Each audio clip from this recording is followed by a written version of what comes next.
J'ai fondé ma vie.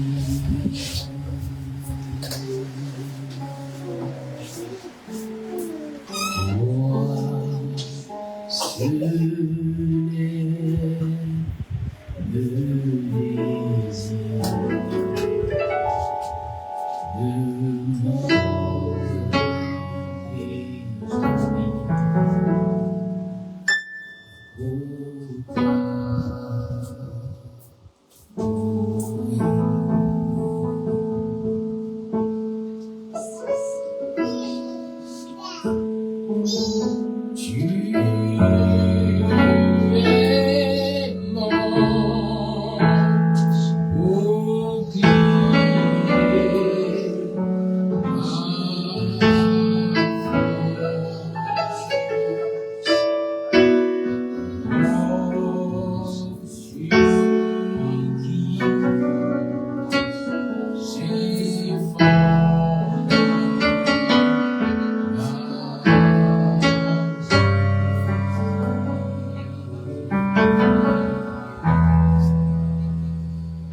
esprit.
Tu viens pour donner le marché désormais de cette grande lumière.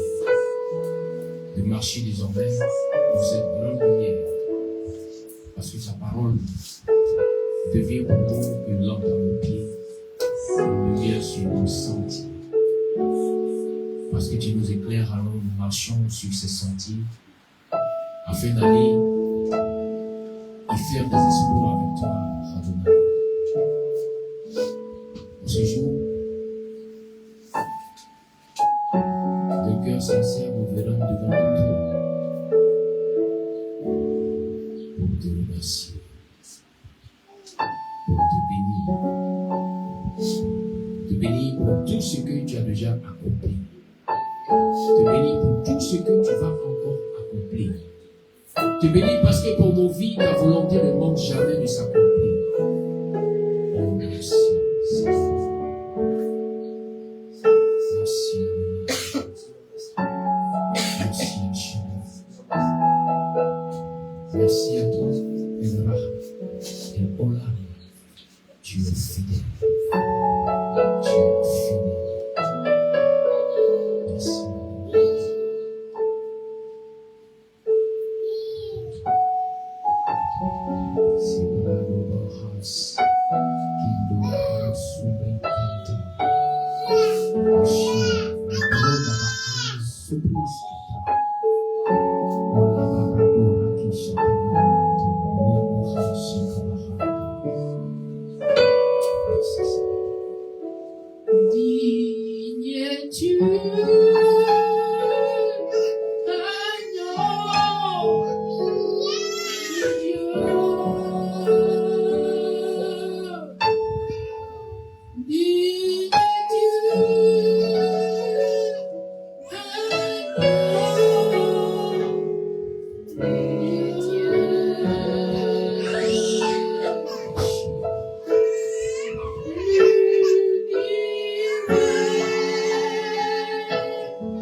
Son nom était grand avant que tu ne sois.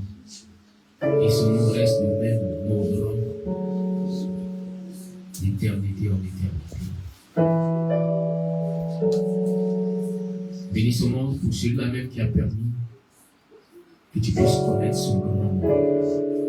Ce nom avec toi, au devant duquel les ténèbres s'enfuient. L'obscurité se dissipe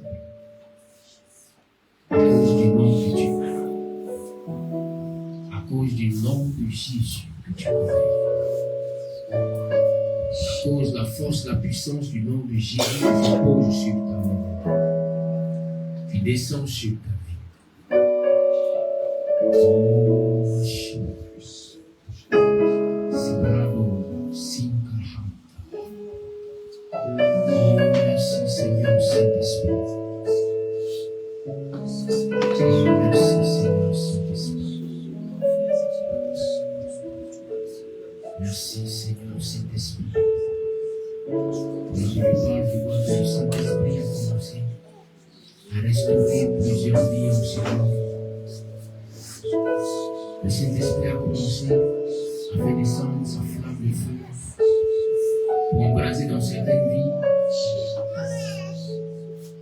des choses qui n'étaient pas la gloire des hommes de Dieu, des choses qui n'étaient pas de la part du Seigneur, mais dont l'ennemi avait envoyé pour détruire, pour empêcher l'évolution.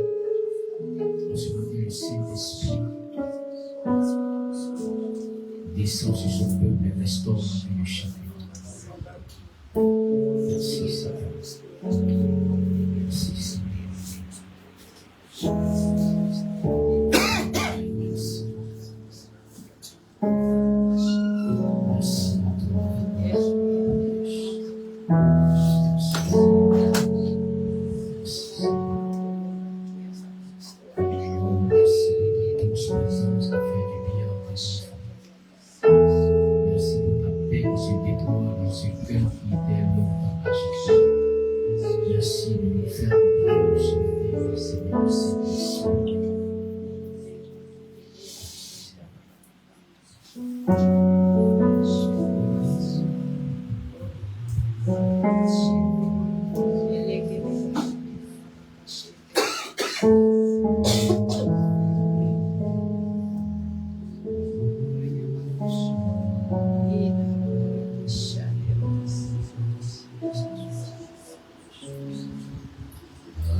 Exode chapitre 12, verset 11, verset 14. Nous sommes dans la période, dans la semaine de la Pessa, la période que le Seigneur a donnée aux enfants hébreux. Il leur a demandé garder ce souvenir à perpétuité. Et nous venons encore revivre cette période de grand miracle, de très grand miracle. Et pour moi, ce matin, nous allons, avec ce texte de base, comprendre le grand miracle que le Seigneur a opéré, que le Seigneur a manifesté à l'égard de son peuple. Amen. Exode chapitre 12, à partir du verset 1 au verset 14. Le thème que nous traitons ce matin est la force. La force de l'agneau de Pessah. La force du sang. La force du sang de l'agneau de Pessah. Exode chapitre 12, verset 1 à 14. Pour ceux qui ont pu faire la lecture. Exode chapitre 12, à partir du verset 1 au verset 14. Je lis la parole du Seigneur. L'Éternel dit à Moïse et à Aaron dans le pays d'Égypte, ce mois-ci sera pour vous le premier des mois. Il sera pour vous le premier des mois de l'année. Parlez à toute l'assemblée d'Israël et dites, le 10e jour de ce mois, on prendra un agneau pour chaque famille, un agneau pour chaque maison. Si la maison est trop peu nombreuse pour un agneau, on le prendra avec son plus proche voisin, selon le nombre des personnes. Vous compterez pour cet agneau d'après ce que chacun peut manger. Ce sera un agneau sans défaut, mâle, âgé d'1 an. Vous pourrez prendre un agneau ou un chevreau. Vous le garderez jusqu'au 14e jour de ce mois, et toute l'assemblée d'Israël l'immolera entre les 2 soirs.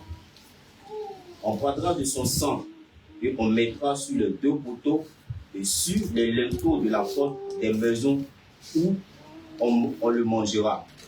Cette même nuit, on en mangera la chair, rôtie au feu.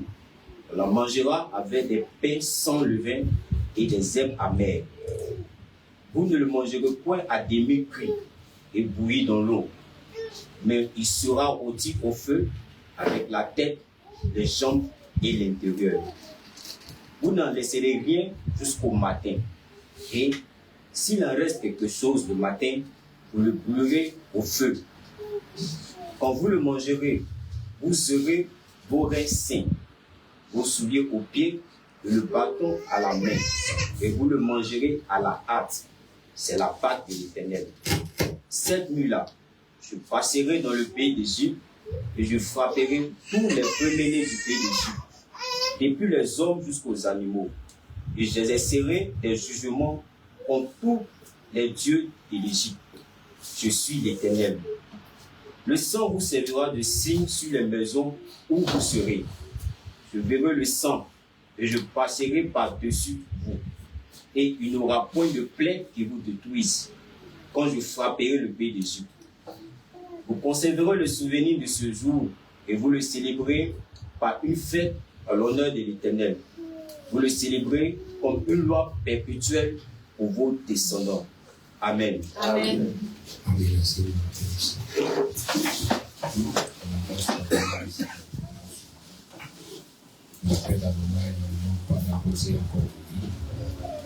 Que la parole d'Adonai soit continuée à suivre.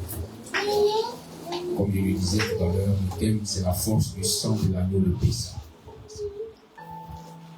Pessah qui est la Pâque juive. Parce que depuis un certain moment, nous constatons qu'il y a d'autres Pâques. Mais respectant le calendrier hébraïque, nous sommes dans la période de la Pessah, la période de la Pâque juive. Et c'est à cette période-là que le Seigneur a pris la peine de parler à ses enfants. Avant d'arriver à ce stade, nous devons comprendre que Moïse, qui avait été prédestiné à faire sortir le peuple, au temps marqué par Adonai, Moïse reçoit une révélation dans laquelle le Seigneur lui demande de retourner vers ses frères, de retourner vers la maison de son père pour aller accomplir la volonté d'Adonai. Alors Moïse revient. Moïse revient en Égypte, mais cette fois-ci pour y accomplir la volonté d'Adonai. Auparavant, il y était, mais auparavant, Moïse était pour faire lui-même sa volonté, pour faire peut-être même la volonté de sa famille. Mais lorsque le temps marqué d'Adonai arrive, il se révèle à Moïse et lui demande d'aller pour se préparer à faire la volonté. Ce pourquoi il était venu au monde. Souvent tu peux être dans une famille où les parents ont une ambition, où les parents veulent te voir faire quelque chose qu'eux-mêmes n'ont pas pu accomplir dans leur vie. Donc au début de ta vie, tu pourras vivre pour tes parents. Tu pourras faire plaisir à tes parents en t'orientant là où tes parents te demandent. Mais il arrive un temps où quand l'esprit d'Adonai vient parler à ton cœur, il va t'amener maintenant à faire la volonté d'Adonai. Amen. Amen. Et il est fait mention, bien aimé, que les enfants d'Israël, les enfants hébreux qui étaient en Égypte, étaient dans une dure servitude. Lorsque nous prenons Exode chapitre 1, verset 13, il dit alors les Égyptiens réduisirent les enfants d'Israël à une dure servitude. Non seulement la servitude est difficile, mais par contre, eux de leur côté, elle était encore plus dure, plus pénible, plus difficile. À telle enseigne qu'ils se sont demandé, est-ce que le Seigneur veut nous détruire, veut nous anéantir de la terre? La servitude était tellement pénible qu'à chaque fois, il y avait des victimes. Dans le travail, il y avait des morts, il y avait des malades.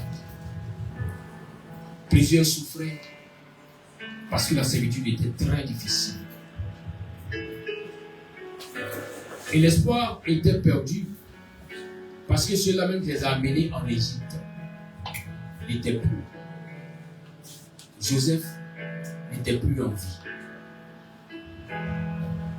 Alors, le peuple s'est multiplié, mais le peuple était devenu esclave.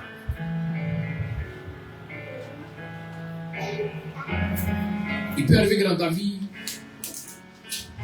le Seigneur a commencé une action avec toi, on t'a enlevé dans la famille, on t'a amené là où tu dois être, là où tu dois suivre. Mais là encore où tu dois suivre, tu te rends compte qu'il y a une servitude là-bas. C'est vrai que de l'autre côté, tu n'avais pas à manger. Ici, tu as à manger, mais tu souffres. C'est la réalité que font les enfants d'Israël. Ils pouvaient manger, mais maintenant c'était la souffrance, les difficultés, la maladie, la douleur qui les traversait.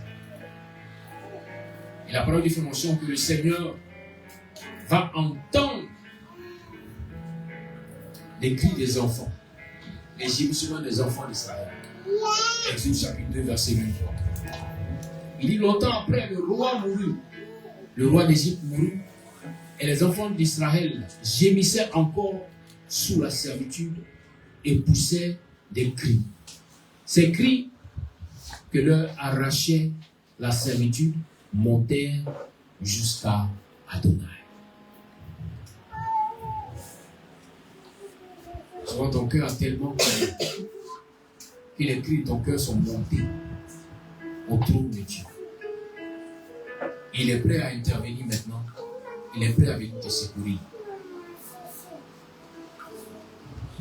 Comme là où le Seigneur envoie Moïse pour dire, leurs cris sont montés jusqu'à moi, jusqu'à mes oreilles. Alors pas, il va les secourir. Et le constat que nous faisons, c'est que Moïse, quand il arrive, il va d'abord chercher à convaincre les enfants d'Israël à accepter qu'Adonai veut les secourir. Accepter que le temps qu'il a marqué a sonné, alors il est venu pour secourir leur vie. Souvent, le Seigneur veut t'amener à une autre dimension, à une autre étape de la vie, mais tu as du mal souvent à quitter dans ton ancien état tellement tu as perduré, tellement les choses ont duré là-bas. Tu te dis que ça ne va pas être ta destinée, que c'est ta nature. Il doit rester cette personne qui doit souffrir. Et maintenant, tu as tellement perdu l'espoir que tu focalises maintenant ton espoir sur tes enfants. Bon, moi, j'accepte. Je vais souffrir pour que mes enfants puissent réussir. On entend beaucoup de parents dire ça. Bien aimé, le Seigneur ne t'a pas amené pour souffrir. Seulement souffrir. Non. Car ce qu'un homme lègue à ses enfants, c'est son héritage. Si tu prends la souffrance comme un héritage, tu vas léguer la souffrance à tes enfants. Si tu prends la douleur comme un héritage, tu vas léguer la douleur à tes enfants. Demain, tu n'auras plus de l'âge, et tu seras en train de regretter parce que les mêmes choses qui sont pour dans ta vie sont en train de se répéter dans la vie de tes enfants. C'est pourquoi il est temps que tu t'arrêtes et que tu regardes Adonai qui vient changer ta vie, qui pourra transformer ta vie, que cette transformation puisse maintenant impacter, puisse maintenant couler et toucher la vie de ta descendance, de tes enfants. Alors lorsque Moïse convainc le peuple d'Israël à reconnaître que le Dieu vivant, dont ils avaient entendu parler, décide maintenant de se révéler à eux. Il vient pour les secourir. Quand ils ont accepté, Moïse a continué la mission en allant maintenant vers Pharaon. Là où Moïse part pour rencontrer Pharaon, la seule parole que le Seigneur lui avait dit, c'est dit à Pharaon, laisse partir mon peuple, afin qu'il puisse aller m'adorer. Pharaon a mis en place toutes sortes de micmacs, des stratégies, afin de les amener à être découragés. Mais à chaque fois que Pharaon posait une action, le Seigneur glorifiait son nom en frappant Pharaon d'une plaie. Et lorsque la mission finit, et que les 10 grandes divinités, qui sont les 10 plaies qui ont été frappées, dont l'Égypte a subi, le Seigneur m'a dit maintenant à Moïse, il est temps maintenant que tu sortes avec le peuple. Mais avant de sortir avec le peuple, il y a un miracle qui va commencer à s'opérer dans la vie du peuple. Il dit à Moïse que voici un mois nouveau qui va débuter. À partir du 10e jour de ce mois, Moïse, que tu puisses dire aux enfants d'Israël de prendre un agneau qui a déjà dépassé un an et d'offrir cet agneau en sacrifice en utilisant le sang de l'agneau pour mettre sur les linteaux des portes. Les linteaux des fenêtres, les linteaux des portes, le sang devait être appliqué afin que la grâce et la faveur d'Adonai soient sur le camp des enfants d'Israël. Et lorsque Moïse parlait au peuple, le peuple a compris, parce que le peuple avait déjà vu les prémices, avait déjà vu la main de Dieu agir contre l'Égypte. Alors le peuple accepte de mettre le sang de l'agneau sur les linteaux des portes et des fenêtres. Il est fait mention que ce jour-là, quand l'ange de la mort passait et qu'il a vu le sang de l'agneau sur les portes, sur les fenêtres, l'ange a sauté le camp. L'ange a sauté le camp. La grande question, c'est pourquoi est-ce que le Seigneur a demandé à ce que les enfants d'Israël mettent le sang de l'agneau sur les portes et sur les fenêtres.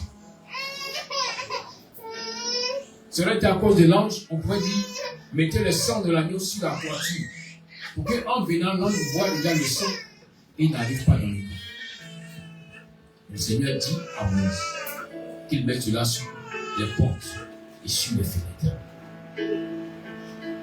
Et tous sont respectés. Le sang était sur les portes, sur les fenêtres. Bien aimé, c'est à compter de ce jour que la délivrance des enfants d'Israël a commencé.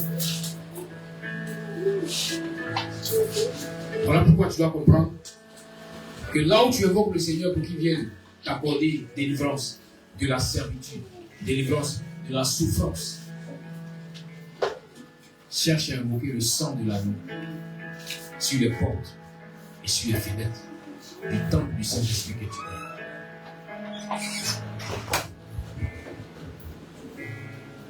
Prends le sang de l'agneau, invoque-le, applique-le sur les portes et sur les fenêtres de ta vie. Pour commencer à voir la restauration d'Adonai Sabaoth. Bien, mais je vous parle d'un peuple qui a subi la servitude, la dure servitude. Donc, il y avait des malades parmi eux. Il y avait des gens qui étaient souffrants. Des gens qui avaient été frappés par les soldats égyptiens parce qu'ils venaient travailler. Blessés, qui étaient là, dans le camp. Alors que le Seigneur dit, vous allez aller en Égypte. La grande question, comment un malade peut marcher pour aller à Canaan? Comment un malade peut se dresser et chercher à sortir de l'Égypte? Mais avant qu'il ne sorte, le sang de l'agneau avait commencé à faire son effet. Non seulement le sang a empêché l'ange de la mort de descendre dans le camp, mais le sang a restauré ceux qui étaient dans le camp. Comme tous dormaient dans une maison, il fallait qu'ils passent sous le sang pour être restaurés. Après, le Seigneur a dit à Moïse qu'il mette le sang sur les linteaux des portes. Comme tous avaient une maison qui avait une fenêtre, souvent ils regardaient la fenêtre, il fallait qu'ils mettent le sang sur les linteaux des fenêtres, afin que chaque âme qui passera sous la fenêtre puisse être restaurée par le sang. Donc le sang de l'agneau pascal n'a pas été seulement que pour sauver les enfants d'Israël de l'ange de la mort, non. Mais la première mission du sang était de restaurer, de guérir, de donner la force au peuple de Dieu. Et lorsque le sang fait son effet, que même les malades qui étaient dans le camp ont été guéris, que même ceux qui souffraient de douleurs, de fatigue atroce ont été requinqués, le Seigneur a demandé à Moïse de sortir avec le peuple, de sortir pour aller à Canaan, là où coule le lait et le miel, pour symboliser la bénédiction en abondance, mais la bénédiction qui ne finit pas. Parce que le miel est le seul aliment qui ne pourrit jamais, qui ne se gâte jamais. Dans les recherches des archéologues dans les pyramides de l'Égypte, on a découvert du miel qui avait plus de 2000 ans. Mais le miel était intact. Je te dis en ce matin que ce n'était pas en vain que le Seigneur a demandé, où il a dit que là où ils iront, le miel sera là-bas. On dit qu'il va les bénir, mais ce sera une bénédiction qui ne va jamais se gâter, qui ne va jamais être périmée. Aujourd'hui, tu peux aimer quelque chose, aller au supermarché, payer la chose, mais la chose a une limite de vie. On te dira, jusqu'à telle date, elle sera impossible d'être consommée. Même quand tu n'as pas ouvert sur la boîte, mais quand la date de péremption arrive, la nourriture se gâte. Mais Dieu dit à ses enfants que moi, quand je vous bénirai, ça ne pourra jamais se gâter. De génération en génération, la même bénédiction va continuer. Parce que je suis Adonai. Mais comprenez une chose, bien aimé, avant que Dieu, avant qu'Adonai ne bénisse quelqu'un, il lui donne ce qu'on appelle d'abord les prémices de la bénédiction. Jamais Dieu ne t'a pris comme ça pour t'amener à la bénédiction en abondance si tu n'as expérimenté les prémices. Il faut qu'il y ait d'abord une petite portion dans ta maison, dans ta vie. C'est pourquoi au cours de la famine, lorsque le prophète Élie arrive chez la veuve de Sarepta, il lui demande, est-ce qu'il y a quelque chose à manger? Est-ce qu'il y a une petite portion? C'est la famille. Tu as besoin de l'abondance, mais s'il n'y a pas une petite portion, tu ne peux pas avoir l'abondance. Écoutez-moi très bien aujourd'hui. De même, lorsque le prophète Élisée rencontre la veuve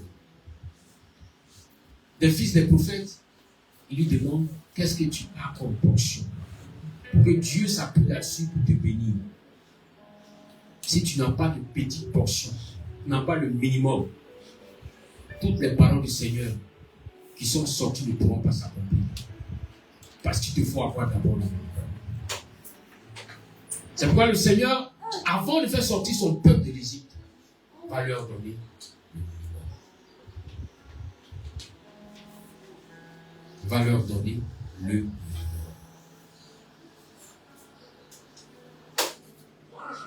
Lorsqu'on prend Exode chapitre 12, à partir du verset 35 au verset 36, il est écrit ceci. Les enfants d'Israël firent ce que Moïse avait dit et ils demandèrent aux Égyptiens des vases d'argent, des vases d'or et des vêtements. L'Éternel fit trouver grâce au peuple, aux yeux des Égyptiens, qui se rendirent à leur demande. Et ils dépouillèrent les Égyptiens. Vous comprenez? Dieu les appelle à aller dans l'abondance. Dieu dit, je ferai un territoire où il y aura l'abondance. Ils auraient pu dire non, où nous allons là, il y a l'abondance. Parce que sur le chemin, on n'a pas besoin de payer des habits ou de payer de la nourriture. Donc on peut aller sans argent. Arriver à Canaan, on pourra avoir l'abondance. Car il est Dieu. Mais en même temps qu'il est Dieu, il ne peut pas aller contre sa parole. S'il n'y a pas une petite portion, s'il n'y a pas de prémices, il ne peut pas avoir un grand village. Dieu crée les conditions pour amener son peuple à recevoir des Égyptiens de l'or, de l'argent et des vêtements. Voilà pourquoi toi qui aspires à la grâce, à l'abondance avec Dieu, commence d'abord par avoir le minimum de l'or, de l'argent et des vêtements. C'est sur la base du minimum que Dieu pourra multiplier pour t'amener dans l'abondance. Et s'il n'y a pas le minimum, Dieu ne pourra pas. Est-ce que vous comprenez cela? Amen. Le sang de l'agneau n'est pas venu seulement que pour les délivrer de l'ange de la mort. Mais le sang de l'agneau est venu aussi pour leur donner le pouvoir dépouiller ceux qui les avaient volés auparavant. Voilà pourquoi dans le Nouveau Testament, il est dit que le sang de l'agneau pascal est le sang du rachat. Bien aimé, le sang de l'agneau sur les linteaux des portes, là où les enfants d'Israël rentraient et sortaient, là où ils passaient sur le sang, cela a restauré leur vie, cela a délivré leur vie, mais cela aussi a restauré leurs finances. Car quand ils sont allés demander, les Égyptiens leur ont donné l'or, l'argent et les vêtements. Est-ce que vous réalisez un peu l'or, l'argent et les vêtements? Des esclaves qui n'avaient pas de vêtements auparavant. Des esclaves qui, même quand ils demandaient un service aux Égyptiens, pour leur dire, fournissez-nous de la paille, ils disaient non, cherchez vous-même. La paille qu'on donne aux animaux, les Égyptiens avaient du mal à donner cela aux enfants d'Israël. Mais quand arrive le temps où le sang de l'agneau commence à faire son effet dans leur vie, leur bouche qu'ils ouvrent pour aller vers les Égyptiens, pour demander l'impossible. Parce que demander l'or, demander l'argent, demander les vêtements à un Égyptien, c'est demander l'impossible. Car l'or était le symbole de sa richesse, de sa fortune. L'argent était le symbole du travail. Et les vêtements étaient le symbole de la gloire de l'Égyptien. Même aujourd'hui, vous allez voir que cette même chose se manifeste, vous allez voir, dans tous ces pays de l'Orient, du Moyen-Orient. L'or est le symbole de la fortune. Quand vous allez arriver à Dubaï, les gens aiment ce qui brille, comme de l'or, parce qu'ils aiment l'or. Ils aiment l'argent, ils aiment que toutes les grandes sociétés soient implantées là-bas. Ils aiment la gloire. Les Arabes aiment beaucoup les vêtements de gloire, de luxe, qui font que tu ne peux pas passer inaperçu. C'est pour assouvir leur orgueil, se satisfaire. Et Dieu dit, demandez-leur ces choses. Ils vous donneront. Donc à partir de ce point, de cet instant, nous nous rendons compte que le Dieu d'Israël était le Dieu à qui rien n'était impossible. Car il est dit que quand ils ont demandé, le cœur des Égyptiens s'est disposé pour leur donner l'or, pour leur donner de l'argent, pour leur donner les vêtements.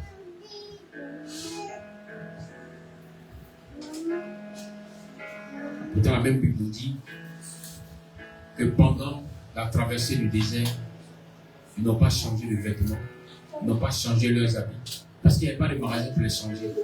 Mais les vêtements et les habits étaient toujours neufs. Donc, ce n'était pas les habits de richesse que Dieu leur demandait, non. Mais Dieu voulait leur dire, ce qui était impossible à vos yeux, désormais devient possible.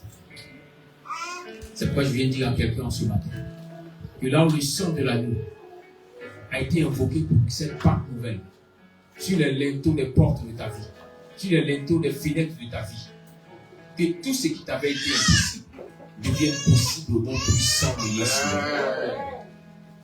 Que tout ce que tu avais eu des difficultés pour obtenir auparavant, que cela vienne à toi au nom puissant de Yeshua. Amen. Que là où tu as lutté, tu as cherché, tu t'es fatigué sans obtenir, que maintenant, comme la parole de Dieu déclare que le juste dormira, se réveillera rassasié, que cela soit ainsi pour toi au nom puissant de Yeshua. Amen. Alors les enfants d'Israël ont récupéré ces deux maisons pour pouvoir sortir. Et ils sont sortis. Et l'effet marquant, c'est que Dieu leur fait la promesse de les envoyer sur un territoire où tout le lait de miel, il y a l'abondance. Et quand ils sortent pour aller à ce territoire, il est dit qu'ils sont conduits par l'ange de l'Éternel. Et l'ange pouvait les conduire de jour comme de nuit sans qu'ils se reposent. Pour montrer un peu le miracle de Dieu qui sont opérés dans le camp de Goshen. Les gens qui avaient été asservis longtemps ont été restaurés avant de prendre le chemin du désert. Ils ont marché pendant la nuit, pendant le jour, sans être fatigués. Parce que le sang de l'agneau avait restauré totalement leur vie. Avant de manger l'agneau, il faut d'abord utiliser le sang de l'agneau. Avant de manger l'agneau, il faut d'abord voir ce que le sang peut apporter à ta vie sur le plan spirituel. C'est pourquoi durant toute cette période, tu vas utiliser le sang de l'agneau dans tes prières. Commence d'abord par appliquer le sang sur les linteaux, les portes et les fenêtres. Longtemps tu as invoqué le sang. Pour dire que longtemps tu as mis le sang sur la toiture. Ça a joué son rôle. Mais aujourd'hui, les portes qui étaient fermées, va appliquer le sang. Les fenêtres qui étaient verrouillées, va y appliquer le sang. Et tu verras ce que le sang d'agneau pourra faire pour toi. Pendant plus de 400 ans, les enfants d'Israël avaient les portes financières fermées. Les fenêtres de gloire étaient fermées. Mais ce jour-là, le sang de l'agneau a ouvert les portes. Le sang de l'agneau a ouvert les fenêtres. Il leur a permis de posséder ce que leurs parents avant eux ne vont posséder. Parce que 400 années, ce sont des générations et des générations qui ont perduré dans la souffrance. Mais cette génération était une génération bénie parce qu'elle a rencontré le Dieu de leur père qui a permis que le sang de l'agneau puisse leur être accordé. Puisse commencer à expérimenter la puissance qui est dans le sang de l'agneau de Pessah. Voilà pourquoi à chaque fois que la période arrivait, les enfants d'Israël se souviennent et ils font le rappel de mémoire en recommençant encore cette cérémonie pour témoigner de la grandeur illimitée du Dieu d'Israël. Pour toi qui entends cette parole ce matin, il est très important pour toi d'utiliser le sang de l'agneau. Cette fois-ci, sur les linteaux des portes de ta vie. Cette fois-ci, sur les linteaux des fenêtres de ta vie.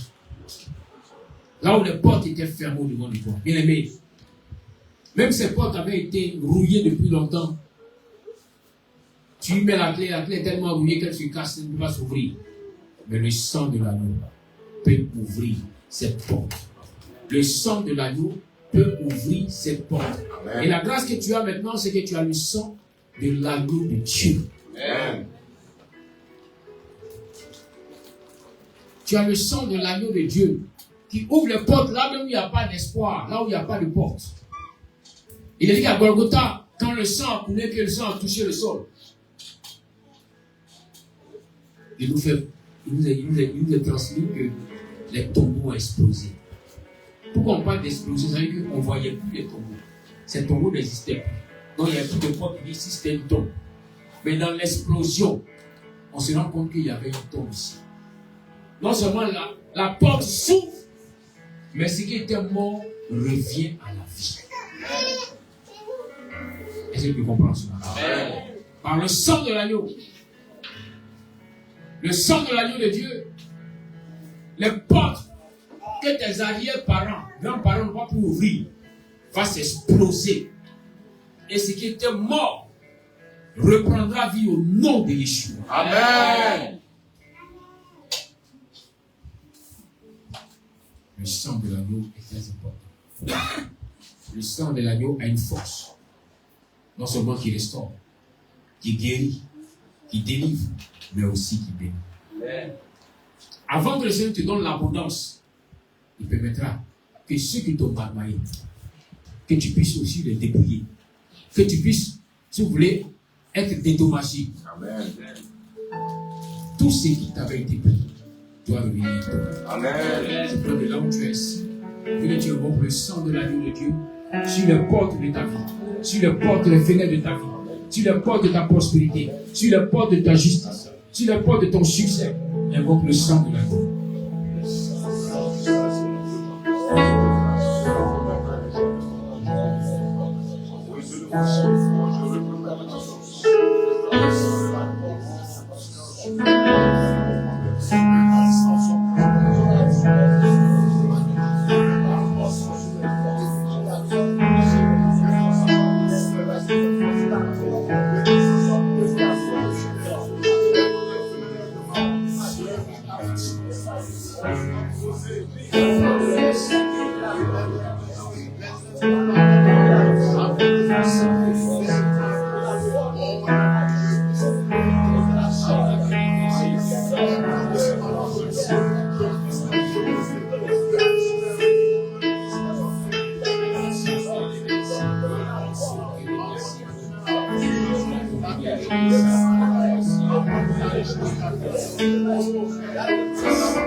Alléluia. Bien-aimé, sur le sang a été respecté pour être appliqué sur les linteaux des portes et des fenêtres. Les enfants d'Israël ont eu cette force spirituelle de pouvoir dépouiller les Égyptiens qui étaient désormais au devant d'eux. C'est vrai que la promesse de Dieu est venue à toi pour te parler des grandeurs, des bénédictions, des grâces que le Seigneur va accomplir. Mais avant cela, prends la peine de dépouiller ceux qui t'avaient volé depuis longtemps. Amen. Tu vas encore te lever pour dire à cause du sang de l'agneau. Je vais dépouiller désormais tous les Égyptiens qui seront devant de moi. Car longtemps, ils m'avaient asservi. Il n'avait pas le sang. Au sang de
Alléluia. Si la malédiction peut suivre les petits enfants, parce que les grands-pères ont compris la malédiction, alors que la même bénédiction aussi continue de descendre sur les petits enfants, parce que les grands-parents ont reçu la bénédiction. C'est pourquoi ce matin, tu vas me parler au Seigneur. Il dit là où les enfants d'Israël ont dépouillé les Égyptiens. Ce n'était pas seulement pour leur génération, mais même pour les générations avant eux. Ils ont pu récupérer ce qui avait été volé. Quand ce matin, par le sang de l'agneau, tu vas demander à l'esprit d'Adonai d'aller même arracher ce que les gens avaient volé à tes parents, ce que les ténèbres avaient volé à tes grands-parents. Pour qu'en arrachant cela, les choses qui avaient été inversées se normalisent et que la bénédiction descende sur toi et ta maison. Parle au Seigneur. Au nom puissant de Jésus. Par le sang de Jésus, Seigneur.